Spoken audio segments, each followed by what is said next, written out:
আসসালামু আলাইকুম। আমরা আজকে এয়ারটর ডিসপ্লে করেছি। তো আমার এক বড় ভাই মাছ চাষি, উনি এই এয়ারটর দেখে আমাদের কাছে অনেক প্রশ্ন করতে চাচ্ছেন। তো আমরা আপনার সরাসরি সাক্ষাৎকারটা নিই। আসসালামু আলাইকুম, কেমন আছেন? আলহামদুলিল্লাহ। মাছ চাষ করেন তো না? হ্যাঁ, আচ্ছা, বলেন, এই যে এয়ারটরটা দেখতেছেন, যে এটা দেখে আপনার কাছে কেমন লাগতেছে? খুব ভালো লাগছে দেখতে। আচ্ছা, আপনার কি কি প্রশ্ন আছে এয়ারটর সম্পর্কে বলেন। বলতেছি যে এখানে যে কতখানি জল কারে দেওয়া যাবে এই মেশিনটা এটা। এইটার নাম হচ্ছে ওয়াটার কুলিং এয়ারটর। এটা 2 হর্স পাওয়ার বিদ্যুৎ খাবে, অর্থাৎ প্রতি ঘন্টা 1.5 ইউনিট বিদ্যুৎ খাবে। প্রতি ইউনিটের মূল্য যদি 8 টাকা হয়, তাহলে 12 টাকা ঘন্টায় বিদ্যুৎ এটা চালাইতে পারবেন। আর এইটা আপনারা 3 থেকে 6 বিঘা পুকুরে দিতে পারবেন। রেণুপোনা, ধানিপোনা থেকে শুরু করে বড় মাছ এবং অধিক গুলোতে আমাদের নাটোরে যে কার্প ফ্যাটেনিং হয়, কার্প ফ্যাটেনিং এর জন্য এই এয়ারটরটি অত্যন্ত চমৎকার।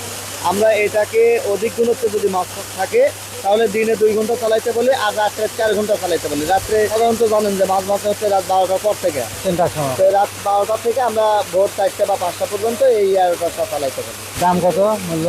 এইটা হচ্ছে ওয়াটার কুলিং। এটা হচ্ছে জাপানিজ প্রযুক্তিতে তৈরি করা। এটা 2 হর্স পাওয়ার বিদ্যুৎ নেয়, আমি আগেও বলেছি। এটার দাম হচ্ছে 38,900 টাকা 2 হর্স পাওয়ারের। এবং এটা আমরা বিক্রয়োত্তর সেবা দিচ্ছি হচ্ছে 3 বছরের, যে এটা 3 বছরের মধ্যে কিনতে হবে না।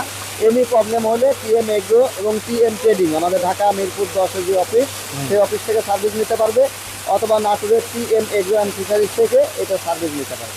আর এইটা চালাইতে হলে পল্লী বিদ্যুতের যে লাইনটা আছে, আমাদের বাসাবাড়ির যে লাইন আছে, হ্যাঁ, জি, জি। সেই লাইনে চালানো যাবে 220, অর্থাৎ 220 ভোল্টের যে লাইনটা আছে, এটাতে ড্রপ তার যে লাইনটা নেবেন, মানে কারেন্টের যে সংযোগটা দিবেন, হ্যাঁ। সেটা যেন ড্রপ তার হয়। ড্রপ তার হলে হয় কি, এটা ভোল্টেজটা ভালো পায়, Drop এটা তার। নষ্ট হবে না। পল্লী বিদ্যুতের যে তার, এটা 18 থেকে 20 টাকা ফিট, দামেও কম, মানে।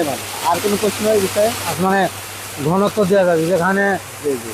এক দিকে 3-400 দেওয়া, সেটি ডবল দেওয়া যাবে। হ্যাঁ, আমরা প্রতি শতাংশে 40 কেজি মাছ উৎপাদন করি। হ্যাঁ, জি। এয়ারটর দিলে আমরা এটা 60 থেকে 70 কেজি উৎপাদন করতে পারবো। এবং এখানে আরো একটা ফ্যাসিলিটি আছে, আপনার জো প্ল্যান্টন, ফাইটোপ্ল্যান্টন বৃদ্ধি হবে, পানিতে অক্সিজেন বৃদ্ধি হবে। এর ফলে 30 থেকে 40% খাবার কম লাগবে। এবং রোদ প্রতিরোধ ক্ষমতা বৃদ্ধি পাবে। মাছের রোগ প্রতিরোধ ক্ষমতা বৃদ্ধি পাবে, যেহেতু জো প্ল্যান্টন, ফাইটোপ্ল্যান্টন পাচ্ছে এবং অক্সিজেন ভালো ভালো পাচ্ছে। পাচ্ছে। আর অক্সিজেন ভালো পাইলে জো প্ল্যান্টন, ফাইটোপ্ল্যান্টন যদি খাবার হয়, তাহলে পিএইচ এর মান নিয়ন্ত্রণিত হবে। অ্যামোনিয়া নামক যে গ্যাস গ্যাস আছে, আছে। বিষাক্ত গ্যাস, এটা রিডিউস হবে, মানে থাকবে না। হুম। এবং পিএইচ এর মান নিয়ন্ত্রণের কারণে অ্যামোনিয়া গ্যাস এবং পিএইচ নিয়ন্ত্রণের কারণেই মাছ সুস্থ সুন্দর স্বাবলম্বী থাকে এবং খুব দ্রুত প্রোডাকশন হবে।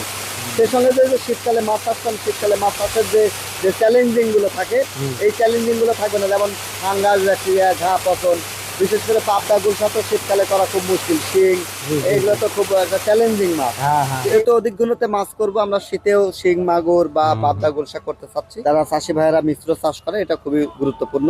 তো এই প্রোডাক্ট আমাদের 2টা অফিস থেকে নিতে পারবে। ঢাকা মিরপুর 10-এ আমাদের টিএম ট্রেডিং নামে অফিস আছে, সেখানে সরাসরি যা নিতে পারবে, অথবা যারা উত্তরবঙ্গে আছে তারা সরাসরি আমাদের নাটোর অফিসে আসতে পারে। টিএম এগ্রান ফিশারিজ নাটোর অফিস থেকে সরাসরি নিতে পারবে। আপনাকে ধন্যবাদ জানাই যে আপনি আমাদের সাথে ছিলেন এবং আমাদের এই এয়ারটরটি দেখলেন, এবং এটা নিশ্চয়ই আপনার খুব ভালো লাগলো লেগেছে। দেখে। হ্যাঁ। ঠিক আছে, অনেক। ভাইয়ের সাথে আমরা আবারও দেখা হবে পরবর্তী কোনো পর্বে।